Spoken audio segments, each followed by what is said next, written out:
Well, okay, I'm live. Greetings, one and all, and welcome once again to Tom's Hit Parade Live.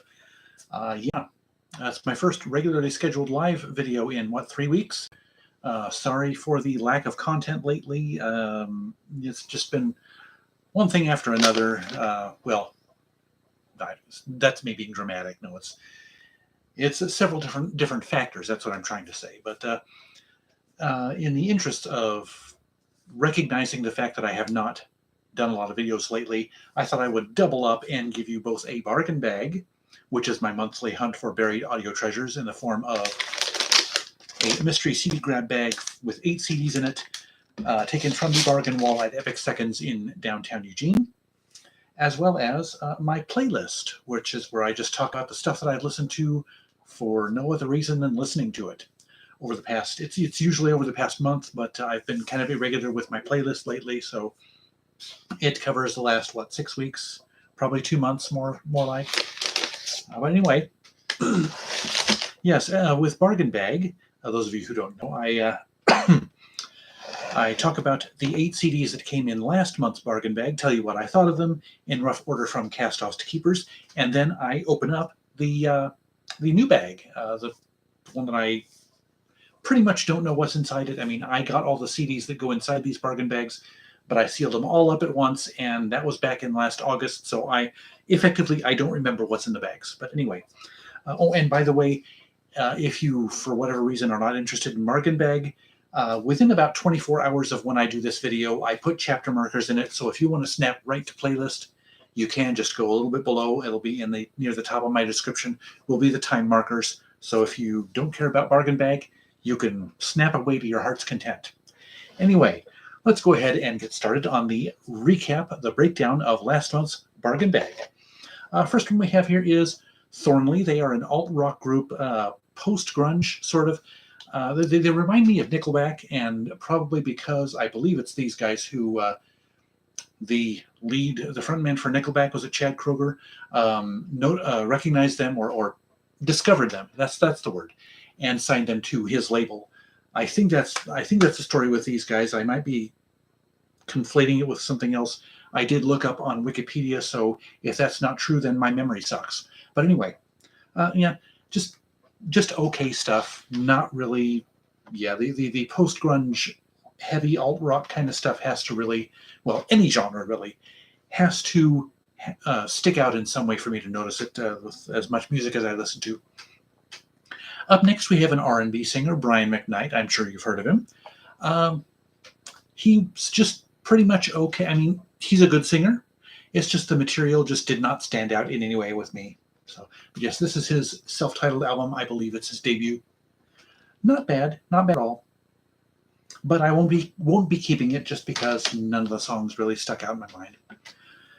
Then here we have a group from the early 90s. Yes, 1990. They're called Rain Dogs, and these guys came along kind of with the alternative rock with a little bit of country sound that was kind of popular at the same. I think you could probably classify to varying degrees, Counting Crows and what's the other one? Gin Blossoms and a few of those other groups in with these guys. These guys actually had a little bit more country than those guys did, but these guys aren't a country band. They're just, they mix, as I said, alt rock and country. But yeah, just kind of meh. Sounds a little dated, frankly. But what can I tell you? Up next, we have a Christmas CD, a holiday CD.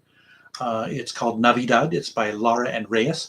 They are a group or a duo of male acoustic guitarists.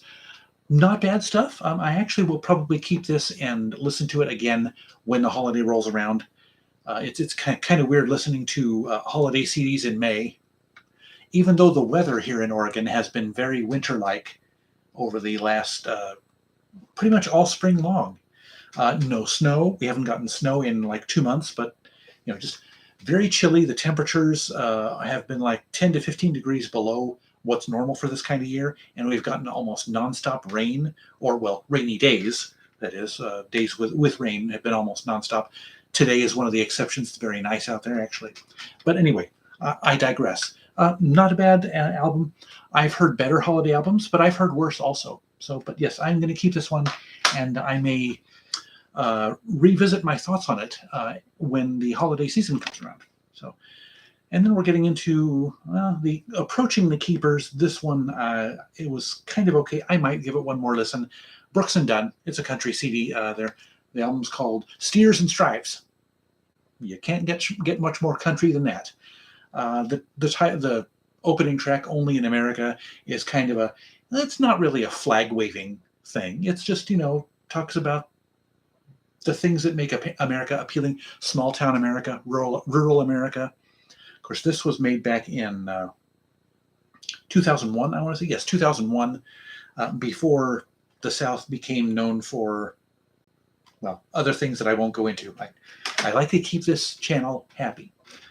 Yes. The South, particularly in the last 2 to 3 years, has become known for stuff that is not all that great. That's all I'll say about that. Next up, we have a New Age instrumental CD by Jim Brickman. This guy, most of you have probably heard of him, even if you aren't into or don't follow the New Age stuff. He has been making albums for, well, almost 30 years. This is his debut album, No Words. It was made in 1994. And I'm going to hang on to this mainly because it's his debut. My sister had a few Jim Brickman CDs in her collection. I listened to them and they were okay. I don't think I kept any of them. But, I might eventually get around to revisiting some of those that were in her collection. But, yes, very good. He's very talented at what he does, hence the fact that he's had a recording career for almost 30 years. So you don't have such longevity if you don't have talent. Let's put it that way. Excuse me. And then the runner-up, which is a keeper, is the debut album by Babyface.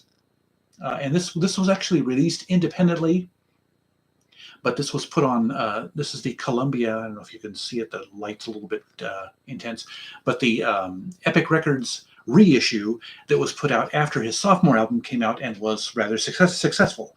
So they apparently bought the rights to his debut and re-released it. So good stuff. You might recall was it just the month before, I'd gotten one, I believe what was his latest album, or one of his latest ones, which was a covers collection that I really, really enjoyed. So coincidentally, his first album came up in a subsequent bargain bag, so it was really good. But the winner chicken dinner for this month's set is a musician named Abdel Wright, and he puts a lot of reggae into his sound. So he's, in that respect, he reminds me a lot of Bob Marley and Ziggy Marley. Very, very talented, and as with a lot of reggae artists like Bob Marley, a lot of socially conscious lyrics in there, which is, I mean, I don't besmirch, if that's the word. I don't have a dictionary handy. People putting socially conscious lyrics into their songs, it makes for interesting listens. And whether or not you disagree with that viewpoint, just getting another viewpoint is it opens you up to maybe questioning your own assessment of the same issue. I don't know, possibly. Depends on what the issue is and what their viewpoint is. But anyway, yes, very good stuff. One of the hit singles was, as you can see on the hype sticker, Quicksand. That was a very, very good song. And Dust Under Carpet, that was another really, really good one. That talks about how we tend to sweep racial issues under the carpet. And we still tend to do that. And let's see, Human Behavior, that's another really good one. So yes, I really, really enjoyed this album. Yeah, what can I say? I never, there was something about looking at the cover art of this album. There was just something that told me this was going to be a good album. So, and I was right. I don't know if you guys are like that, but do you ever get just a hunch from looking at the cover of an album that it's going to be good? I do sometimes. And I'd say about half the time the hunch pays off. And it did this time. So there you go. So, yeah, 9.5 minutes in. It's pretty respectable for the breakdown of the CDs. And that's another reason why I'm doubling up on the features here, is to make a video that's a little bit longer, because bargain bag goes by more quickly right now than it used to.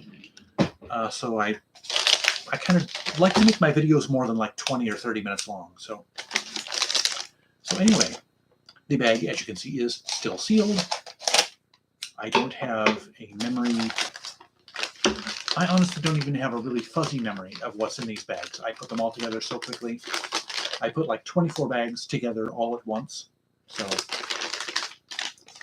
I challenge someone even with an eidetic memory to remember what they put in each bag. And obviously you can't see what's in the bags because the bags don't have labels or writing on them. So. Off with its head. And here we go with the bag, and it doesn't do any good to give you guys a peekaboo anymore because I put them that way so the spines don't show. First album we have here is Brian White. I believe this guy is a jazz artist. I'm not sure, but it was released on Asylum Records in 1997, for what it's worth. The orientation of these so that I can show them more easily. That's not. I have them in different directions apparently.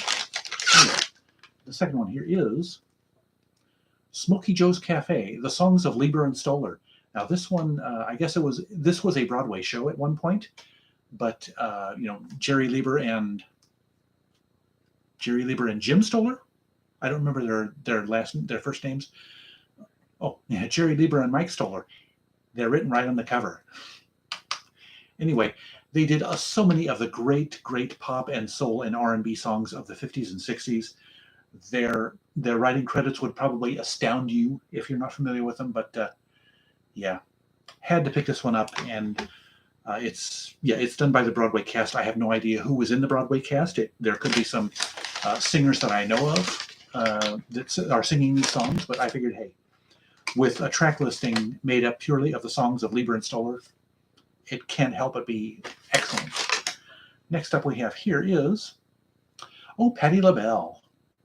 Be Yourself is the name of the album. I like Patti LaBelle.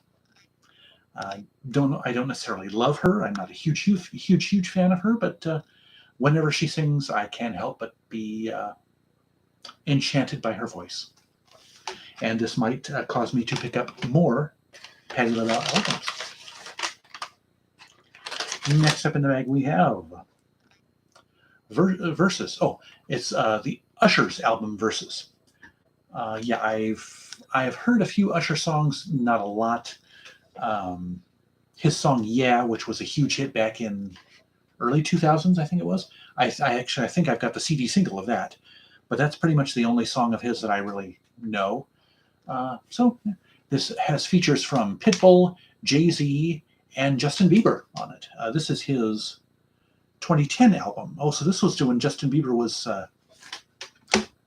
not too far into his career. There you go. A slice of contemporary R&B in this month's bargain bag. Then we have, Susie Bogus or Bogus. I'm not sure how to pronounce it, but yeah, she is, I believe, a jazz or a pop singer. Something Up My Sleeve is the name of this album, so we'll be very interested to listen to this one. What is the third to last one in the bag? We have, Lisa Brokop. I've heard of her, but I'm not sure what she does. And that's one thing with a lot of these artists that I've populated these bags with. I had heard of them, but I didn't know what kind of music they do. So, and this is one of them, kind of like Susie Bogus. But yeah, this might be a country. Oh yes, 1998, I think it is, Capital Nashville. So she is a country artist. We have, next to last CD is, the Whitney Houston CD single for the Star Spangled Banner, as performed at Super Bowl 25. I like Whitney Houston. I love her voice, so I saw this on the shelf, so why not?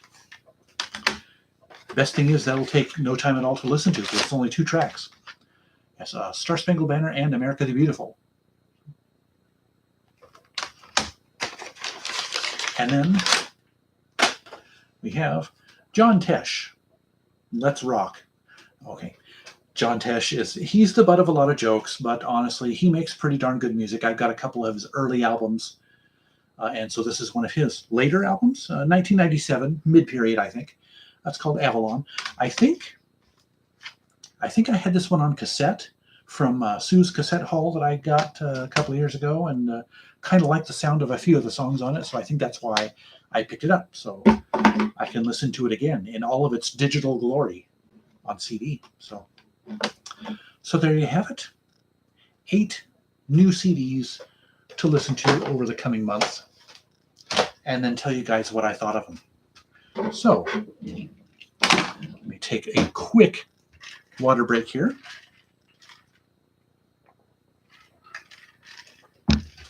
And then the remnants of the mystery CD grab bag were at my feet.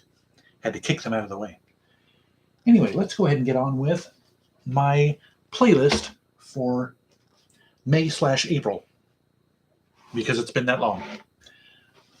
Yes, I like to talk about 4, 5, 6 items from each format, LP, cassette, and CD that I've listened to over the last couple months. I picked 5, well, actually 6, 6 LPs and 6 CDs. 2 of each of those are by the same artist, so in a way it's 5, but it's actually 6 physical titles. I did not listen to very many cassettes over the last several weeks. My cassette player has been almost totally neglected. I did listen to, well, 1 title, but 3 cassettes. It's actually a 3 cassette box set, and my good friend Noah from Oklahoma, actually I think he gave this one to me. He was getting rid of his records and CDs and a few cassettes, obviously, and thought I might want it, and he was right. This is the cassette box set of Bruce Springsteen and the E Street Band live from 75 to 85. Lots of great stuff on here. And 2 out of the 3 cassettes were still sealed in their cellophane wrappers. So, but as you can see, the box has seen better days. It's well loved. Let's put it that way. It was well loved by its previous owner, who wasn't. No, I mean the previous person who listened to it loved it, obviously. And I was reminded listening to this of what a great storyteller Springsteen is with his songs. Just great storyteller. And in that respect, kind of reminds you of a country artist. Country musicians are great storytellers. So Springsteen has that in common with the country community. And then since I showed you a 12 by 12 format item, let's go ahead and go on to the LPs that I listened to over the past 6 weeks. First of all, we have, this is another one that I think I actually bought this one from Noah. I've got a lot of stuff that I've acquired in one way or another from Noah. Funny, huh? Not really. Anyway, this one is The Power Station. This was one of the 2 spin-off groups from Duran Duran when they took a hiatus in the mid-'80s. The Power Station was fronted by Robert Palmer. Yes, they acquired a high-caliber name for the lead vocalist for Power Station, and this includes the hit songs Some Like It Hot and Bang a Gong, Get It On, the latter of which was a cover of a song that I believe a soul group did back in the 70s, I think. And then I mentioned a minute ago that I have 2 albums by a certain artist in both the LPs and the CDs. In the case of the LPs, it is Willie Nelson. 2 of his pop standards albums, Somewhere Over the Rainbow, and on this one he does the title track, obviously. I'm Confessing That I Love You, as well as I'm Going to Sit Right Down and Write Myself a Letter. Twinkle, Twinkle, Little Star. He does a cover of Twinkle, Twinkle, Little Star. Why not? And Mona Lisa, a great love song that Nat King Cole made popular. And then the other Willie Nelson album I listened to was What a Wonderful World. I first had this on CD and eventually got rid of it. Actually, I think I got rid of it after I found the LP. And yes, again, a bunch of great pop standard songs. Moon River, Some Enchanted Evening, the title track, which was one of my favorite pop standards of all time. Accentuate the Positive, I love that song as well. And Spanish Eyes is a song that opens the album, and that is a duet with Julio Iglesias. So, I mean, I have over the last couple of years, I've acquired something like 6 or 7 Willie Nelson LPs, and it's just one of those that I've just bought one and then another several weeks later and then another, and until I look at my shelf and I've got like 6 or 7 of them. And that speaks in a way to the way he transcends genres. You know, you don't have to be a country fan to love Willie Nelson, and these 2 albums prove that, as well as his other standards album, Stardust. That's one of my favorite albums of its day, and just, yeah, the list goes on. I do have a few of his actual country albums as well. So, and then we're going into the 80s. We have the self-titled album by Naked Eyes. They were the band that they were kind of a one-hit wonder. Their one-hit wonder was a cover of "Always Something There to Remind Me," which was a Dionne Warwick hit from back in the '60s. But one of their other really good songs is called "Promises, Promises," and that opens up side B.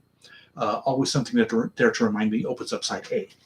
But yes, a very good '80s artist, underrated, and they deserve a much closer look than their two popular songs, which happen to both be on this album. So, very good new wave artist. And then another, I think this is from the 80s.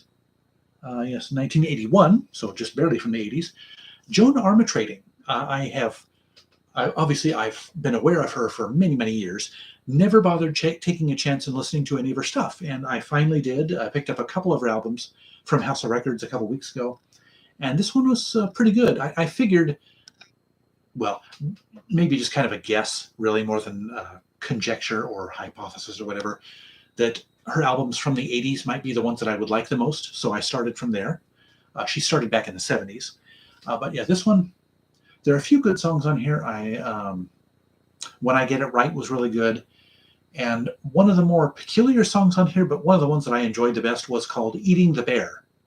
Very strange title, but give it a shot. Eating the Bear by Joan Armatrading. It's really fun. And rounding out the LPs is something completely different from all the stuff that I just showed you. It is a soundtrack that I just recently acquired just a couple weeks ago. Star Trek IV: The Voyage Home. Yes, the only other Star Trek soundtrack album I have on vinyl is the original motion picture by Jerry Goldsmith.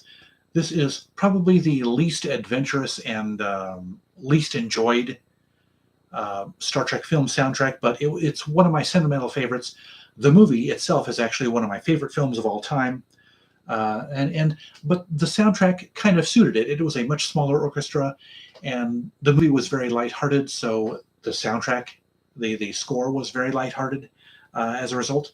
But this also kind of fed into my burgeoning at the time appreciation for contemporary jazz or fusion jazz or smooth jazz or whatever you call it, because a group called the Yellow Jackets did 2 songs for this album. An upbeat song called Market Street, where the crew is navigating the streets of San Francisco in 1986. They time travel back to contemporary Earth is the part of the storyline. And another one, which is a ballad, is called The Ballad of the Whale. Very good song. So, yeah. Well, I don't know if I'd call it an excellent soundtrack, but definitely a sentimental favorite of mine from the Star Trek universe. Now, another quick water break here. Well, I'm doubling up on features, and the video is still going to be only about 30 minutes long.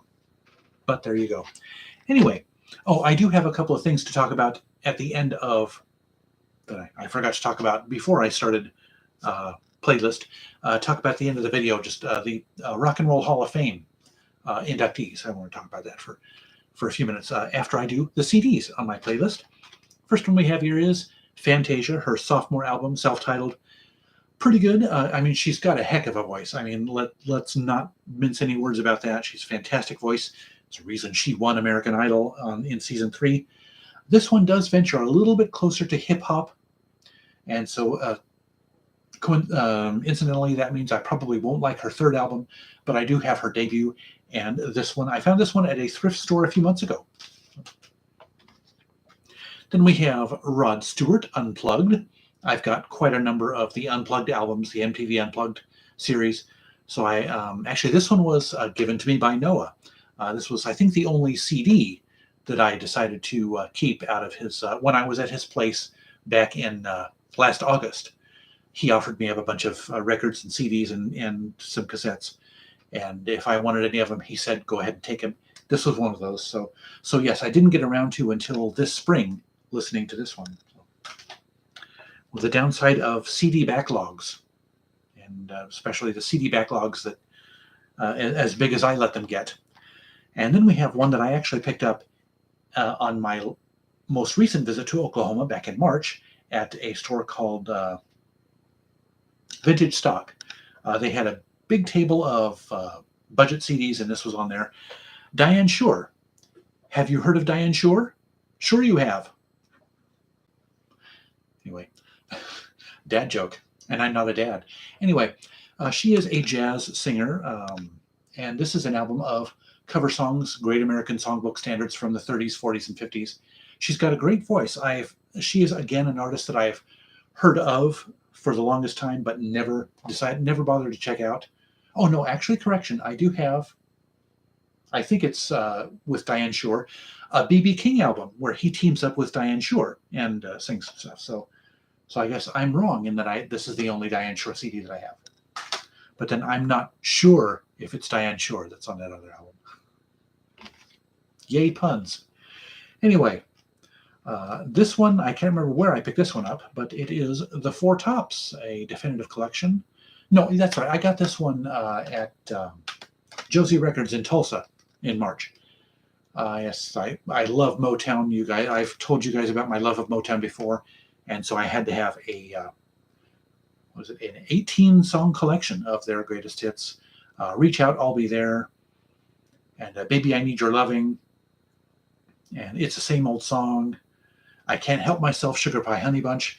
And yes, the thing about, for better or for worse, the thing about Motown is a lot of different artists sang each other's songs. So a lot of these songs might not have been originally made famous by the Four Tops, but I will gladly listen to them, whoever does them.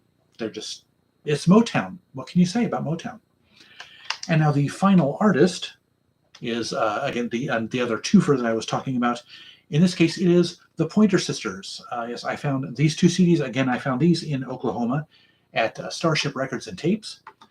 And these are both, as you can see, they're in their Super Jewel boxes, which is the ones with the rounded corners. And these are remastered editions with bonus tracks. This one is the Pointer Sisters album Special Things, which has He's So Shy. That's one of my favorite songs from the 80s.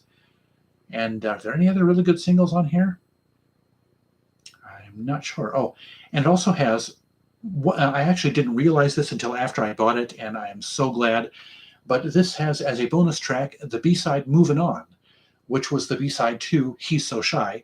And I had completely and totally forgotten about that song until I saw its title here, because I did have the 45 of He's So Shy, and the B-side of that was Moving On.